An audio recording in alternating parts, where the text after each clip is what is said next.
আসসালামু আলাইকুম। আজকে আমি খুবই মজার একটি রেসিপি বানিয়ে দেখাবো।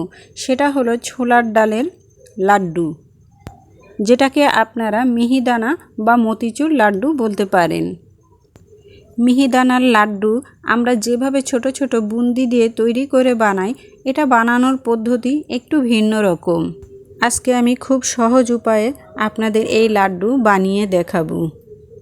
আশা করি আপনাদের সবার কাছে খুবই ভালো লাগবে। তো চলুন দেখে নেওয়া যাক এই লাড্ডু আমি কিভাবে বানিয়েছি। প্রথমে আমি এখানে একটি বোলের ভেতরে 1 কাপ ছোলার ডাল নিয়ে নেব। এবার এর ভিতরে আমি এটা পানি দিয়ে ভিজিয়ে রাখব। এই ছোলার ডাল আমি ভিজিয়ে রাখব 3 থেকে 4 ঘন্টা। এবার ছোলার ডালটা যখন পুরোপুরি ভিজে যাবে, তখন একটা চালনির উপরে দিয়ে এর পানিটা আমি খুব ভালোভাবে ছেঁকে নেব, যেন এর ভিতরে একটুও পানি না থাকে। এবার ব্লেন্ডারের কাপের ভিতরে ছোলার ডালগুলো নিয়ে আমি এটা বিট করে নেব। তবে এটা বিট করার সময় একটু মোটা করে বিট করতে হবে, খুব বেশি মিহি বিট করা যাবে না। এবার এই ছোলার ডাল আমার বাটা হয়ে গেছে। আমি আপনাদের একটু হাতে নিয়ে দেখিয়ে দিচ্ছি। এভাবে একটু মোটা রেখে বাটতে হবে। এই কাজটা আপনারা শিলপাটায়ও করে নিতে পারেন। এবার এই ডাল বাটার ভেতরে আমি 1/2 চা চামচ লবণ দিব। দিয়ে এটা খুব ভালো করে হাত দিয়ে নেড়েচেড়ে মাখিয়ে নেব। এর ভেতরে আমি আর কিছুই দেব না, শুধু লবণ দিয়ে এটা ভালো করে মেখে নেব। এবার চুলায় কড়াইতে তেল গরম করতে দেব। তেলটা যখন গরম হয়ে যাবে, তখন এর ভেতরে ডালের বড়া আমি এভাবে করে হাত দিয়ে চ্যাপ্টা করে বানিয়ে নেব। দেখেন, আপনাদের আমি দেখিয়ে দিচ্ছি যে এভাবে করে চ্যাপ্টা করে একটা একটা করে আমি বড়া বানিয়ে নেব। নিয়ে তেলের ভিতরে ছেড়ে দেব। দিয়ে আমি এটা উল্টে পাল্টে ভাজতে থাকব। এ সময় চুলার জালটা মিডিয়াম হিটে রেখে কাজটা করতে হবে। জোর জাল দিলে উপর থেকে পুড়ে যাবে আর ভেতরে বড়া কাঁচা থেকে যাবে। এই জন্য মিডিয়াম হিটে রেখেই বড়াটা ভেজে নিতে হবে। যখন এক পিঠ ভাজা হয়ে যাবে, তখন আমি আরেক পিঠ উল্টে দেব। এভাবে বড়াগুলো আমি ভাজতে থাকব। আমরা এই মিহিদানার লাড্ডু বেসন দিয়ে ছোট ছোট বুন্দি তৈরি করে বানাই, তবে এতে সময় একটু বেশি লাগে। তবে আজকে আমি আপনাদের খুব সহজভাবে বড়া তৈরি করে এই লাড্ডু বানিয়ে দেখাবো। এতে স্বাদের কোনো তারতম্য হবে না, আর এটা খেতেও অসম্ভব মজার হয়। এবার এই বড়াগুলো আমার প্রায় ভাজা হয়ে গেছে। এভাবে হালকা লাল করে এটা আমি ভেজে তেলের থেকে তুলে ফেলবো। এবার আমি আপনাদের আবার একটু ভেজে দেখিয়ে দিচ্ছি। এই মিহিদানার লাড্ডু তৈরি করে আমরা বয়েমে ভরে ফ্রিজে 1 মাস সংরক্ষণ করে রেখে দিতে পারি। আর লাড্ডু খেতে ভালো লাগে না এমন মানুষ খুব কম দেখা যায়। বিশেষ করে বাচ্চারা লাড্ডু পেলে তো কোনো কথাই নেই। এবার এই বড়াগুলো আমার ভাজা হয়ে গেছে। এবারে এটা তেলের থেকে তুলে ফেলবো। এবার এই ভাজা বড়াগুলো যখন একটু ঠান্ডা হয়ে যাবে, তখন আমি একটু হাত দিয়ে এভাবে করে একটু ভেঙে নেব। যখন এটা ভাঙা হয়ে যাবে, তখন আমি এই বড়াগুলো ব্লেন্ডারের কাপের ভেতরে দিয়ে দেব।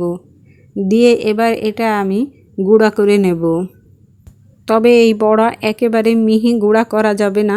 আমি আপনাদের একটু দেখিয়ে দিচ্ছি। এরকম একটু মোটা খসখসে থাকবে এটা। দেখেন, এরকম মোটা করে গুঁড়া করে নিতে হবে। এবার সম্পূর্ণ বড়া আমার গুঁড়া করা হয়ে গেছে। এবারে আমি চুলায় একটি কড়াই বসিয়ে দেব। এবার এর ভেতরে আমি 1 কাপ চিনি দিব, 1/2 কাপ পানি দিব। দিয়ে এটা আমি নেড়েচেড়ে ভালো করে জাল দিয়ে নিব। এবার চিনিটা যখন একটু গলে যাবে, তখন এর ভেতরে আমি সামান্য একটু ফুড কালার দিয়ে দেব। দিয়ে একটু ভালো করে নেড়েচেড়ে আমি জাল দিয়ে নেব। তবে ফুড কালারটা অপশনাল, আপনারা চাইলে এটা দিতে পারেন, আবার না দিলেও কোনো অসুবিধা নেই। আর 1 কাপ ছোলার ডালের জন্য এখানে আমি 1 কাপ চিনি নিয়েছি। এর থেকে বেশি এখানে চিনি আর লাগবে না। এখানে মাপটা আপনারা সঠিক রাখবেন, তাহলে আপনাদের লাড্ডুটা ভালো হবে। এবারে শিরাটা যখন একটু আঠালো হবে, তখন ভাজা বড়ার গুঁড়াটা এর ভেতরে দিয়ে দেব। দিয়ে খুব ভালো করে আমি নেড়ে চেড়ে এর সাথে মিশিয়ে নিব। এ সময় চুলার জালটা মিডিয়ামের থেকে একটু লোতে রেখে কাজটা করতে হবে। জোর জাল দিলে তলায় লেগে যাবে। আর এটা এভাবে করে একটু লো হিটে রেখেই ভুনে নিতে হবে।